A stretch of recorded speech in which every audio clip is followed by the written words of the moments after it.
मेरा नाम धर्मराज है। धर्मराज डॉक्टर जिंदगी उपनाम है। वैसे नाम अमित सोनू तिवारी। महाभारत 2.0 के सारथी हैं हम। अब सारथी कहिए, प्रधान सेनापति कहिए, जिसकी जैसी श्रद्धा। मेरा चुनाव धर्मराज है, यही मेरी पहचान है। महाभारत 2.0 नाम से ही स्पष्ट है कि 5000 साल पहले जो महाभारत हुई, ये उसी का दूसरा संस्करण है। तो फिर ये तय है कि इस युग में महाभारत 2.0 वो ही करने जा रही है जो ओरिजिनल महाभारत ने 5000 साल पहले किया। हमारे बैनर में महाभारत 2.0 ऊपर लिखा है, उसके नीचे यही लिखा है कि एक नई विश्व व्यवस्था, एक नए युग की ओर, यानी मनुष्यता को वहां लेके जाना है। सभी 800 करोड़ लोगों को साथ लेके चलना है एक नई विश्व व्यवस्था की ओर। तो कैसी होगी ये नई विश्व व्यवस्था? वो एक ऐसी व्यवस्था होगी जहां कोई भी परमाणु हथियार, जैविक हथियार, रासायनिक हथियार, किसी भी तरह के महाविनाशकारी हथियार नहीं होंगे। पूरी दुनिया में न कहीं कोई आर्मी होगी, न नेवी, न एयरफोर्स। पूरी दुनिया में कहीं कोई इंटरनेशनल बॉर्डर्स नहीं होंगे, अलग अलग देश ही नहीं होंगे। तो फिर जब हम ऐसी दुनिया की बात कर रहे हैं, तो आज की इस वर्तमान दुनिया में जो 200 से अधिक देश हैं, फिर इनका क्या होगा भैया? ये कहाँ जाएंगे? इनका क्या भविष्य है? तो इनके भविष्य को हम 3 अलग अलग डायमेंशंस, 3 अलग अलग आयामों में बताते हैं। पहला डायमेंशन जो है वो पॉलिटिकल डायमेंशन है, राजनीतिक आयाम, कि इनका राजनीतिक भविष्य क्या होगा। इनका राजनीतिक भविष्य ये होगा कि जो एक विश्व राष्ट्र राज्य का निर्माण होगा, एक वन वर्ल्ड स्टेट का की स्थापना होगी। इन सभी देशों को उसमें अपने आप को विलय करना होगा, मर्ज करना होगा। और जब हम होगा वाली भाषा बोल रहे हैं, तो पहले ही ये क्लियर कर दें कि यहाँ कोई युद्ध नहीं होने जा रहा, कोई बल प्रयोग नहीं होने जा रहा। स्वेच्छा से वो करेंगे, परिस्थितियों को, देश काल परिस्थिति को देखते हुए करेंगे। वो देखेंगे संसार की धारा किधर जा रही है, उससे विपरीत वो बहुत देर तक जा नहीं पाएंगे। संसार की धारा इतनी तेजी से बढ़ रही होगी विश्व राष्ट्र राज्य की ओर, पिछड़ना कोई भी पसंद नहीं करेगा, सब शामिल ही होना पसंद करेंगे, क्योंकि उनको अपना नुकसान नजर आएगा पिछड़ने में। तो देर सवेर सब के सब उस एक विश्व राष्ट्र राज्य का हिस्सा हो जाएंगे। ये रहा पॉलिटिकल भविष्य, फ्यूचर उनका। अब आते हैं इकोनॉमिक फ्यूचर पे। हम भारत के लोग हैं। कृष्ण और सुदामा का आपस में कैसा संबंध था, हम सब अच्छी तरह जानते हैं, कुछ एक्सप्लेन करने की जरूरत नहीं है किसी को। सुदामा एक गरीब ब्राह्मण था, कृष्ण राज परिवार से थे। सुदामा को कृष्ण के पैसे में कभी कोई इंटरेस्ट नहीं था, उसको बस प्रेम में इंटरेस्ट था। तो और कृष्ण की तरफ से तो खैर प्रेम था ही। तो बस ऐसे ही संबंध होंगे उस नए विश्व राष्ट्र राज्य में, जो आज के वर्तमान देश हैं, राष्ट्र हैं, इनके ऐसे ही संबंध होंगे कि भैया तुम्हारा पैसा तुम्हारा, अब मेरा पैसा मेरा। हमें उठना होगा, हम स्वयं अपने पुरुषार्थ से, अपनी मेहनत से, अपने बल से उठ जाएंगे। हर कोई चलते चलते ही तो ऊपर उठा है। जो आज बड़े बलवान हैं, बड़े अमीर हैं, वो कुछ करते करते ही तो वहां पहुंचे हैं। हम भी करके वहां पहुंचेंगे। हर राष्ट्र अपना विकास स्वयं करेगा। किसी दूसरे की समृद्धि पर कोई इंटरेस्ट नहीं। तीसरा, सोशल डायमेंशन। सोशल डायमेंशन में हम पहचान की बात कर रहे हैं मूलतः। जैसे हम सब व्यक्ति हैं, समाज में उठते बैठते हैं, निकलते हैं, वहाँ हमारी एक पहचान है। वैसे ही विश्व राष्ट्र राज्य के अंदर हर राष्ट्र की अपनी जो पहचान है वो बनी रहेगी। भारत का तिरंगा ही बना रहेगा। भारत की जो नेशनल एंथम है वो नेशनल एंथम बनी रहेगी। अन्य देशों की भी झंडे, नेशनल एंथम, उनकी भाषा, उनका कल्चर, उनकी पहचान से जुड़ी हर चीज वैसे ही बनी रहेगी। कहीं कुछ नहीं बदलेगा। बदलेगी सिर्फ एक ही चीज, बल प्रयोग करने का विकल्प ही समाप्त हो जाएगा। जैसे आज भारत के अंदर के राज्यों की बात करें, यूपी, बिहार, राजस्थान, एमपी, आपस में विवाद तो होते ही होंगे, सभी के होते हैं। लेकिन उन विवादों को हल करने के लिए एक दूसरे से बल प्रयोग करने का कोई विकल्प ही नहीं है। इनकी अपनी अपनी खुद की कोई सेना ही नहीं है। बल प्रयोग कैसे करेंगे एक दूसरे के ऊपर? सेना भारत की है और वो ही सब जगह ध्यान रखेगी। तो उसी तरह से विश्व राष्ट्र राज्य की सेना होगी। और फिर सेना क्या, फिर वो तो इंटरनल सिक्योरिटी वाली व्यवस्था हो गई। सेना तो दूसरे देश से लड़ती है, यहाँ तो संसार में दूसरा कोई देश ही ना बचेगा। तो ऐसा भविष्य होगा वर्तमान विश्व के 200 से अधिक देशों का।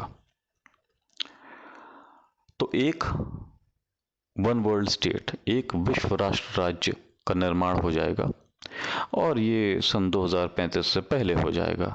हम 2023 यानी कि 23 में ये बात कह रहे हैं। 35 यानी कि 35 में सब हो जाएगा। 12 साल के अंदर ये सारा सब कुछ संसार में हो जाने वाला है।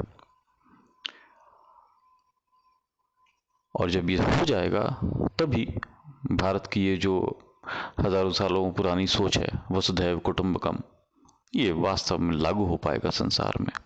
बल प्रयोग के विकल्प के समाप्त होने के बाद ही। जब हम आपके ऊपर बल प्रयोग कर रहे हैं तो फिर आप मेरे परिवार का हिस्सा कैसे हो सकते हैं भैया? बल प्रयोग के विकल्प को तो समाप्त ही करना पड़ेगा, उसके बाद ही हम और आप एक ही परिवार का हिस्सा हो सकते हैं। तभी सारा संसार मेरा परिवार है। तो भैया इतनी बड़ी बड़ी बातें, ये जो इतने बड़े बड़े लक्ष्य के बारे में जो व्यक्ति बोल रहा है, कौन है भैया ये? नाम तो बता दिया, धर्मराज। स्वयं को क्या समझता है भैया? तो उसके लिए भी एक लाइन बैनर में नीचे ही लिखी हुई है कि वो अपने आप को क्या समझता है। लिखा है, अहंकार शून्य हूं मैं, मिट्टी हूं मैं, स्वयं अपने अस्तित्व को मिट्टी में मिलाया है मैंने, ईश्वर में स्वयं को विलय किया है मैंने, अब तो स्वयं ईश्वर ही हूं। तो भैया अपना कोई अस्तित्व ही नहीं बचा। अब तो अपने आप को समझेगा क्या जब वो है ही नहीं, जो वो बचा ही नहीं, तो अपने आप को क्या समझेगा? अब तो जो है बस ईश्वर है, वो ही कार्य कर रहा है मेरे माध्यम से। तो ये एक संक्षिप्त परिचय महाभारत 2.0 कैंपेन के बारे में, उसके लक्ष्यों के बारे में। अब इस पर पहली प्रतिक्रिया सब लोगों की जो होती है वो एक शब्द में ये है कि असंभव। ये भैया कैसी आप बात कर रहे हैं? बताओ, देश ही नहीं होंगे संसार में कहीं, कोई आर्मी नेवी एयरफोर्स ही नहीं होगी? ये तो भैया हजम होने वाली बात नहीं है, अकल्पनीय, अभूतपूर्व। तो हम ऐसा करते हैं, ये संभव असंभव के प्रश्न पर जरा बाद में लौटते हैं इसी ऑडियो के अंदर। पहले आप ही लोगों की बात को सही मान के हम कुछ कहते हैं कि हाँ भैया ये असंभव है, ये नहीं हो सकता। तो भैया ये असंभव है आपकी दृष्टि में, और ये जो आपकी दृष्टि में असंभव है, इसको संभव बनाने के लिए हम अपनी जिंदगी दांव पे लगाए बैठे हैं। न सिर्फ संभव समझते हैं इसको, बल्कि उसकी डेडलाइन दे रहे हैं 2035 से पहले 12 साल के अंदर ये सब हो जाएगा। सीधी सी बात है, दुनिया बदलने के लिए निकले हैं। अब आते हैं लौट के जरा इस प्रश्न पर कि संभव असंभव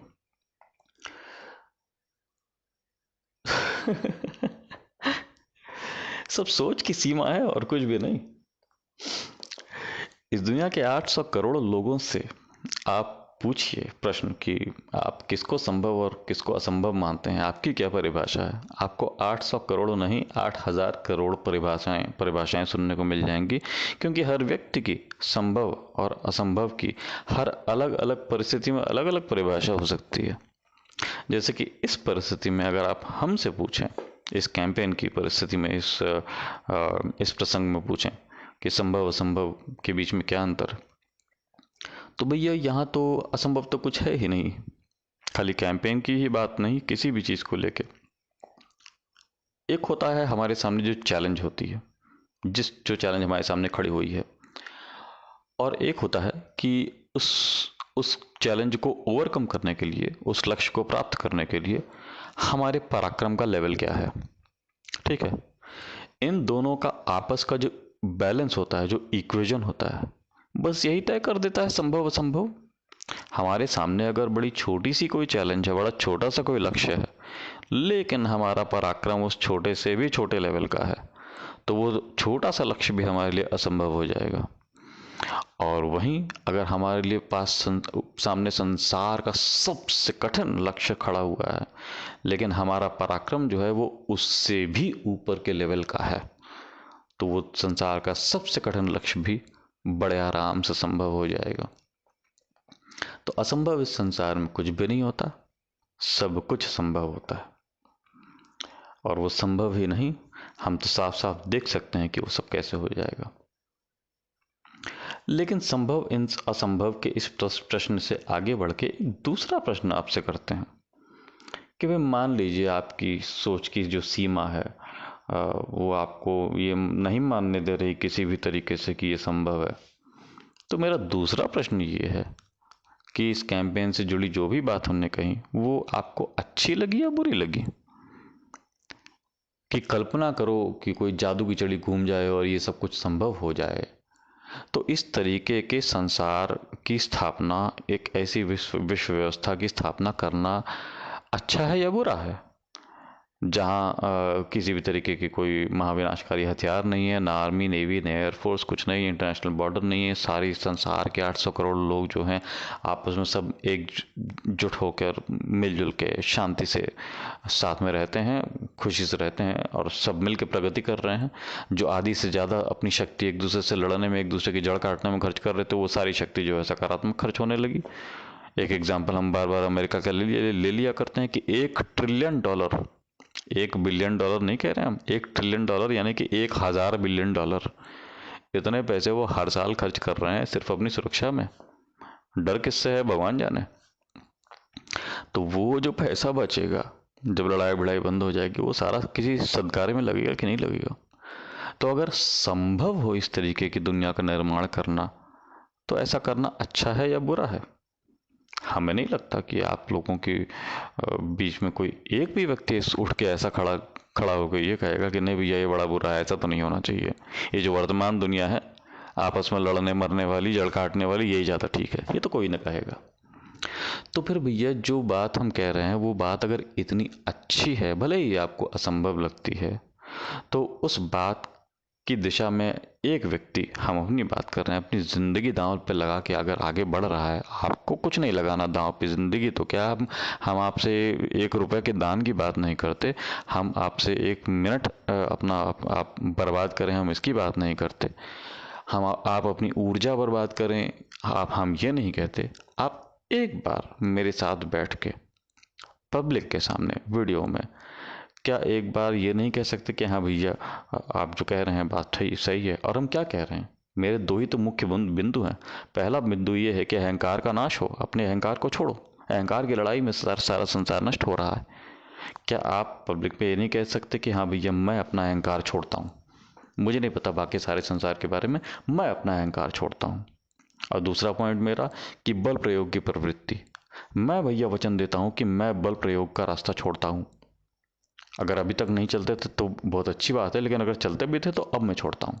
मैं ये विकल्प बंद करता हूँ अपने जीवन में। मैं किसी व्यक्ति के साथ या किसी भी मतलब कहीं पर भी कोई विवाद होगा तो उस विवाद तो फिर हो ही जाते हैं ना विवाद तो इस संसार में, तो उस विवाद को सुलझाने का मार्ग जो होगा वो बल प्रयोग वाला नहीं पकड़ूंगा मैं। बस यही दो बातें हैं।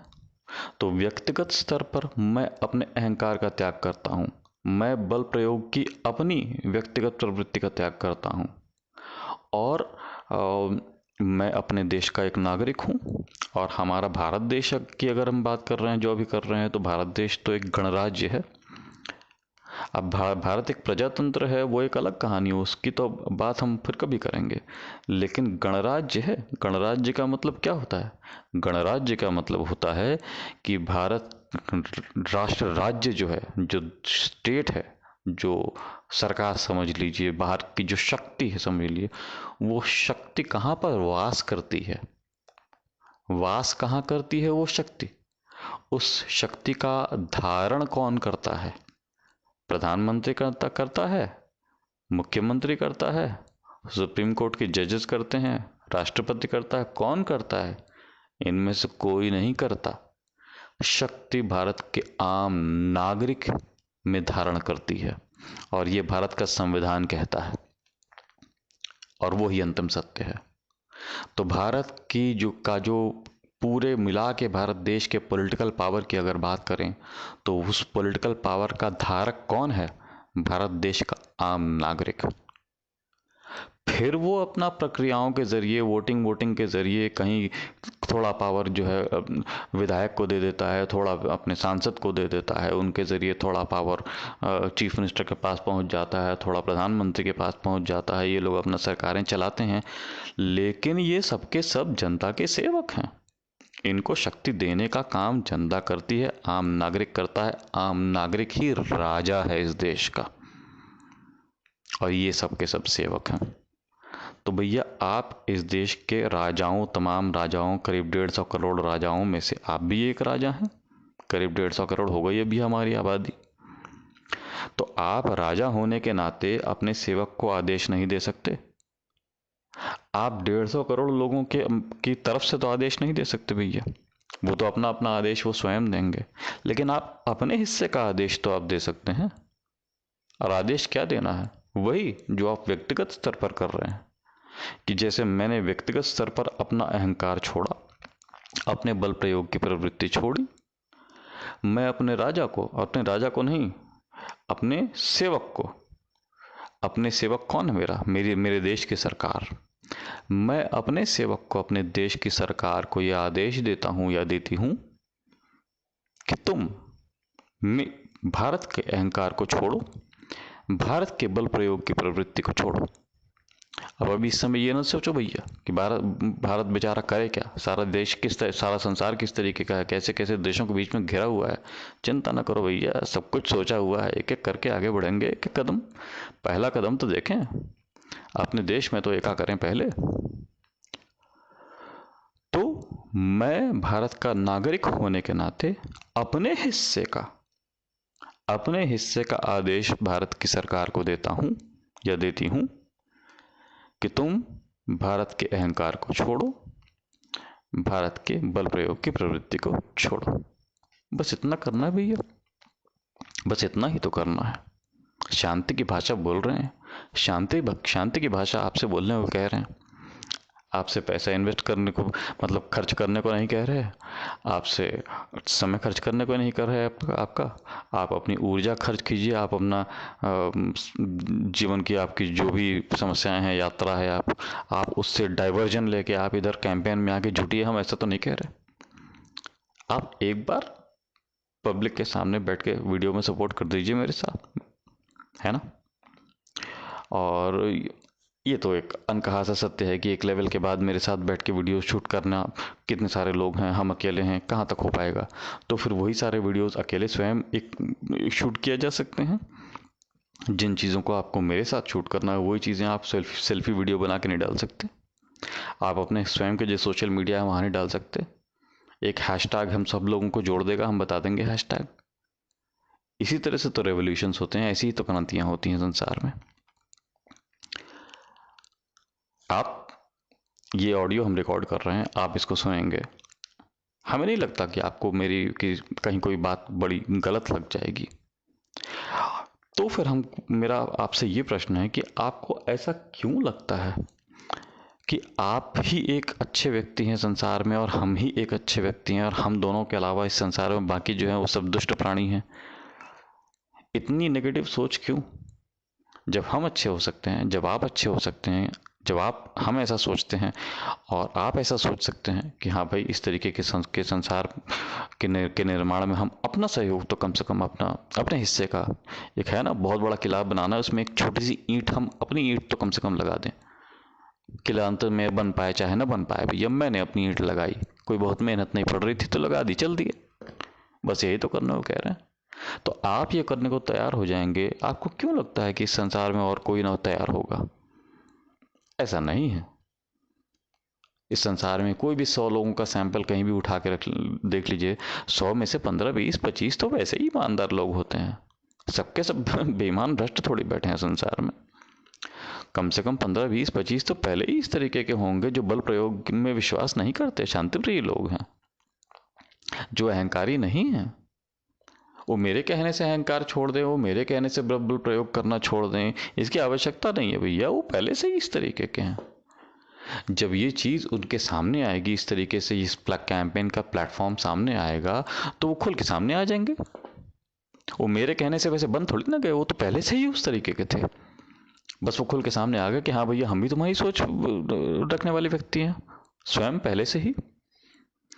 ऐसा होते ही 100 लोगों की भीड़ में 20, 25, 30 लोग तो पहले ही खड़े हो गए बिल्कुल इस तरीके की सोच वाले। और ये सात्विक लोग हैं, ये अच्छे लोग हैं, और ये एकजुट हो गए।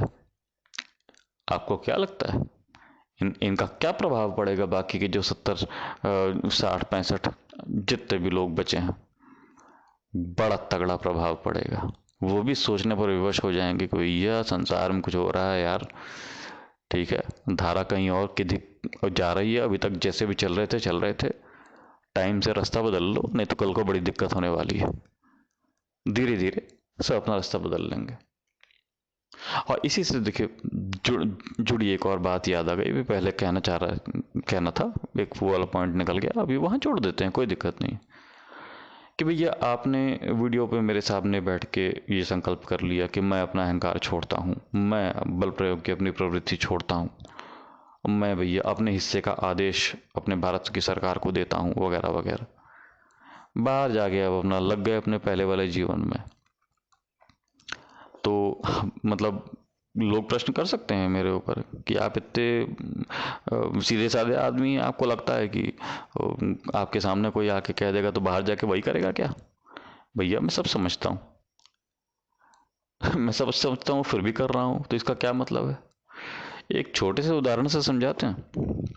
जैसे हमारे देश में विवाह की व्यवस्था है, ठीक है, स्त्री पुरुष के जो संबंध होते हैं उनका एक एक सिस्टम बना हुआ है कि विवाह की व्यवस्था है, लोग विवाह किया करते हैं। तो विवाह की व्यवस्था है तो क्या हमारे देश में कहीं कोई विवाहेतर संबंध नहीं बनते हैं किसी के किसी से? संबंध तो बनते हैं। हम सभी जहाँ कहीं भी रहते हैं कहीं ना कहीं देखते सुनते हैं, पता पता चल जाता है, ठीक है।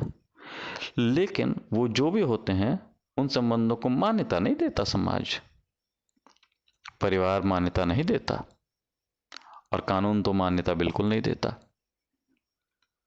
तो अपने अपने तरीके से कानून दंडित करेगा, समाज दंडित करेगा, परिवार दंडित करेगा। और दूसरी ओर जो आपके धर्म पत्नी है या आपके पति, जैसे भी जिसके लिए हो बात, उनके साथ वही समाज, वही परिवार, वही कानून बड़े सम्मान की दृष्टि से देखता है।